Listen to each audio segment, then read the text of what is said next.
Today is a deep dive into luck, merit, and the real science behind success. This is one of my favorite topics. So why do some people seem to catch every break, while others, equally smart, equally driven, just can't get ahead? Everywhere you turn, there's somebody telling you that with enough work, enough hustle, enough of that winner's mindset, you can have it all too. But have you ever wondered if all that is, a bit too simple? Are outcomes really the result of relentless drive, genius, and flawless planning?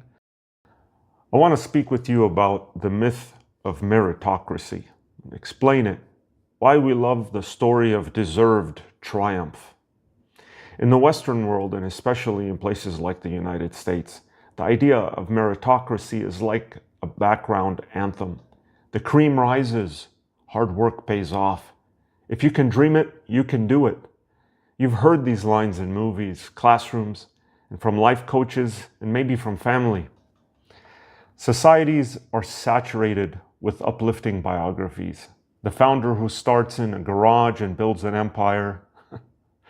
The underdog who outworks everyone. Overnight sensations who visualized success. The story feels good because it offers hope and a sense of control. It's deeply tied to self-worth. We want to believe the world is just and our fates are in our hands. But let's scratch beneath the surface. The problem?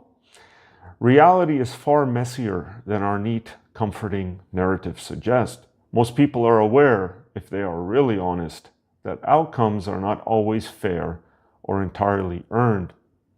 Behavioral economists have even coined a term for this. The self-attribution bias. I want to say economists, not economists, but it's a self-attribution bias. That the more successful people become, the more they believe it was all down to their grit and talent. And the less they notice, let alone admit, to lucky breaks, family advantages, or just being in the right place at the right time.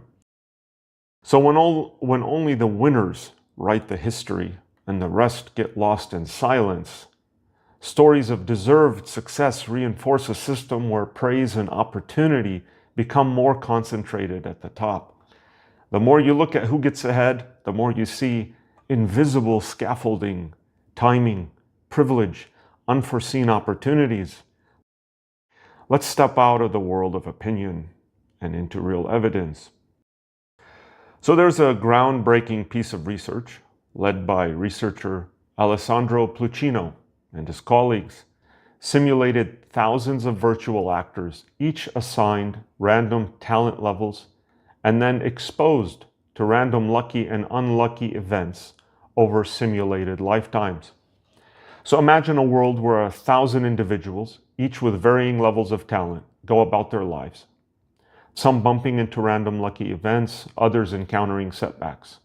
Nobody starts richer or poorer, same skills, same funds, just different rolls of the dice along the way. Here's the twist.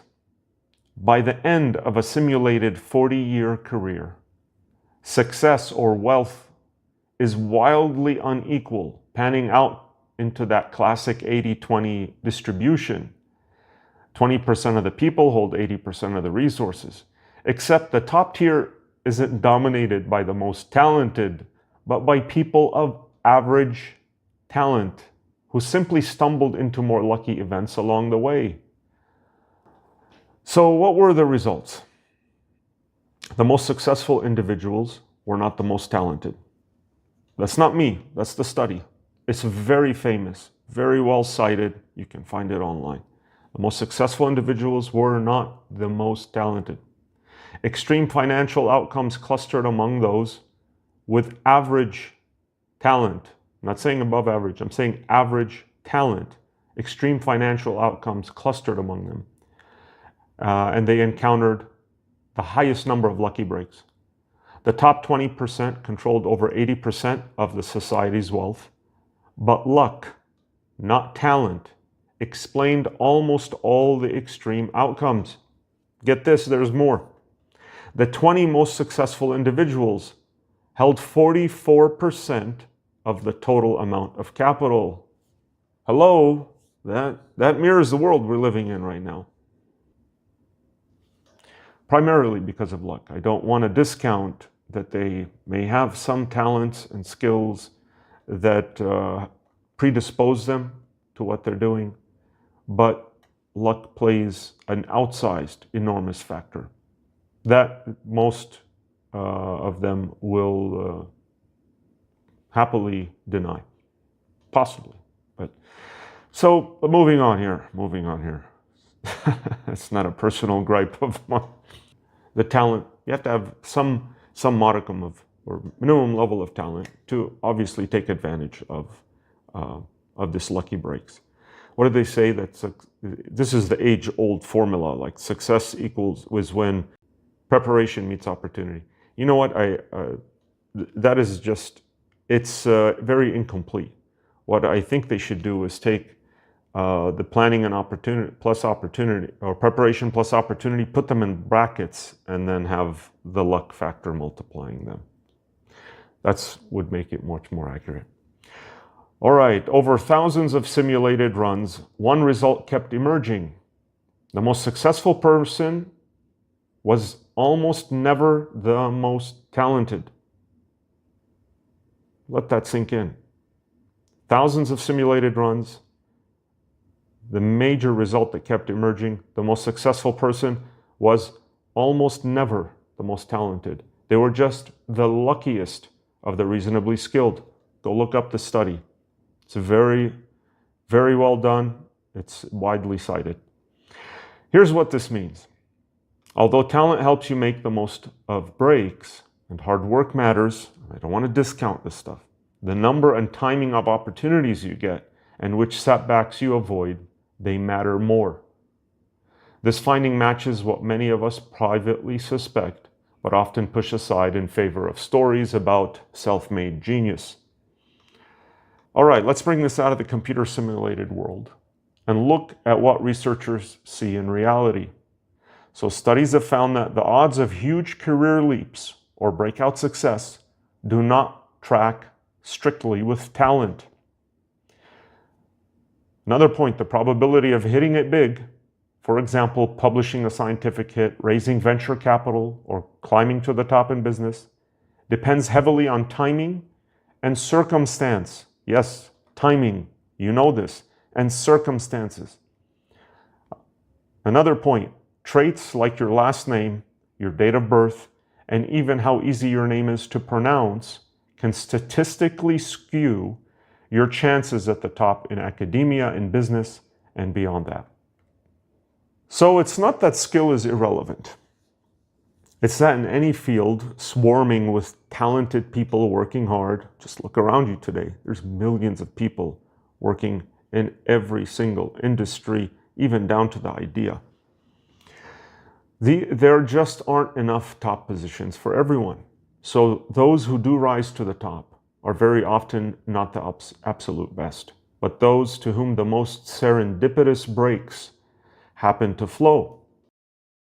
Another study, over 200 startups were studied by Bill Gross, I think this is Idea Labs, found that the primary determinant of unicorn success wasn't team or idea, it was timing. Launching at the right moment when the market is primed and the cultural winds are shifting outpaced all other factors. And multi-year data from this startup incubator found something shocking. The single most powerful predictor of a company's unicorn status wasn't the idea, it wasn't the team, or even execution. In business, we say it's like, 98% execution, 2% idea, right? It's all in execution. It wasn't even that. Listen up. It was timing. Something founders can influence, but never control completely. Oh, this goes into the face of a lot of popular belief in the business world and in business schools. Like, these are mantras. I mean, we just used to believe that execution is everything. It is not everything. The major component is timing. Companies launching during the right economic moment, during waves of new technology, market expansion, or shifting social habits, vastly outperformed those who arrived early or late, even with similar ideas. And the Harvard Business Review and Forbes analyses confirmed initial advantages, usually set by timing, explain a huge portion of who dominates in any competitive field. Similar patterns show up in wealth, in art, science, just about any competitive landscape. The field is not level. The starting line isn't fair. The finish line, even less fair. So why, if this evidence is so compelling to high achievers and even everyday people keep insisting their outcomes are all about effort, drive, and strategy? The answer lies deep in the ways our minds protect our self-concept and maintain our sense of control. The answer lies deep in the ways our minds protect our self-concept and maintain our self-control. Psychologists describe several robust tendencies that shape how we attribute our own successes and failures. First, there's the self-serving bias. We naturally claim credit when things go well, but blame setbacks on bad luck or external obstacles, other people. This is particularly strong when social status or money is on the line. And studies show that the more financially or socially successful people become, the more likely they are to see their victories as validation of their skill, not their good fortune. And there's another one here, post hoc rationalization. After the fact, our brains are masters at editing the narrative, foregrounding the hours of hard work, the clever pivots, the vision, while quietly omitting the time a mentor happened to take a chance on us, a family member gave us a crucial loan, or a lucky encounter at just the right moment. So Anna Jenkins and her colleagues at the University of Pennsylvania, they found that as people grow more powerful or wealthy, get this, they become even more entrenched in these personally flattering explanations. Admitting to luck feels like ceding control, endangering their self-esteem. Our minds, hungry for stability and identity, instinctively airbrush out the chaos and randomness that might diminish the glow of accomplishment. So if we are honest, nearly every verdict about success or worth must reckon with factors beyond intention or effort. Yet this is deeply unsettling to the ego. Many people, perhaps especially those who have won the game, experience the idea of luck as kryptonite, unraveling their identity as authors of their own lives. Let's talk about social dynamics, praise, inequality, who gets the applause for a bit. Societal praise, awards, promotions, media accolades is powerful currency. Pierre Bourdieu called this symbolic capital, social validation that functions much like money, opening doors and cementing hierarchies. So the narratives that societies choose to amplify don't just reward individuals, they mold the distribution of visibility, trust, and opportunities in the next round. When societies focus on self-made winners and conveniently ignore context, privilege, or chance, they reinforce an inequality spiral. The rich literally get richer, not purely because of skill or drive, but because every advantage compounds, opening yet more opportunities. Sociologist Robert Merton, he dubbed this the Matthew effect. Early breaks, lucky recognition, or access accumulate, snowballing into outsized advantage. Let that sink in. This is just so much value here. It's great points. So according to the Matthew effect, the rich get richer not just because of persistent skill, but because early lucky breaks accumulate. Just said that. Let me tell you 2 points here. Positive feedback loops, where success breeds success, magnify small initial luck, and then in venture capital, in sports and scholarships, early recognition opens opportunities that are denied to equally qualified peers.